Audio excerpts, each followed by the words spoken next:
എങ്ങനെ നാട്ടുകാർക്ക് കിട്ടേണ്ടുന്ന ആനുകൂല്യങ്ങൾ പ്രയോജനങ്ങൾ നഷ്ടപ്പെടുത്തി എന്നുള്ളത് ആളുകളിൽ എത്തിച്ചാൽ മതി.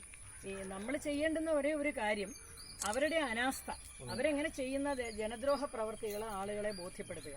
കാര്യങ്ങൾ അറിയാത്തത് കൊണ്ടാണ് അവർക്ക് പിന്നെയും ഈ അരിവാൾ ചുറ്റികയിലും കൈപ്പത്തിയിലും ആളുകൾ വോട്ട് ചെയ്യുന്നത് സത്യം അറിയാത്തത് കൊണ്ടാണ്.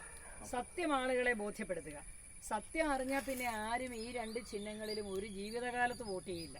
എങ്ങനെയാണ് അവർ ആളുകളെ കളിപ്പിച്ചുകൊണ്ടിരുന്നത്? ആളുകൾക്ക് കിട്ടേണ്ടുന്ന ആനുകൂല്യങ്ങൾ UDFന്റെ അല്ലെങ്കിൽ ഐക്യജനാധിപത്യ മുന്നണിയുടെ അല്ലെങ്കിൽ UPAയുടെ പ്രധാനമന്ത്രിയായിരുന്ന രാജീവ് ഗാന്ധി എന്താ പറഞ്ഞത്? 100 രൂപ സർക്കാർ അനുവദിച്ചാൽ ജനങ്ങൾക്ക് കിട്ടുന്നത് 15 ഉറുപ്പികയാണ്. ബാക്കി 85 ഉറുപ്പികയും ഇങ്ങനെയുള്ള കുളത്തിൽ പോകുന്നു. അപ്പോൾ അത് നമ്മൾ ആളുകളിൽ എത്തിക്കുക എന്നുള്ളതാണ് നമ്മുടെ ഉത്തരവാദിത്വം. അത് ചെയ്യണം.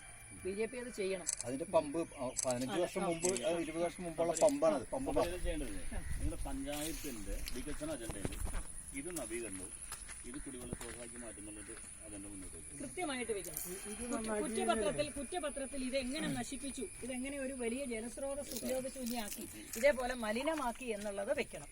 അത് ചെയ്താൽ മതി. ഇതുകൊണ്ട് നമുക്ക് ഈ പ്രദേശത്ത് ഒരു വാർഡ് മാത്രമല്ല പല വാർഡുകളിലും 4 വാർഡുകൾ അത് കൃത്യമായിട്ട് കുറ്റപത്രത്തിൽ ഒരു ഫോട്ടോ അവിടെ മോളിൽ നിന്ന് ഒരു ഫോട്ടോ എടുക്കും. ഇവിടെ ചൂണ്ടിക്കാണിച്ചിട്ട് അല്ല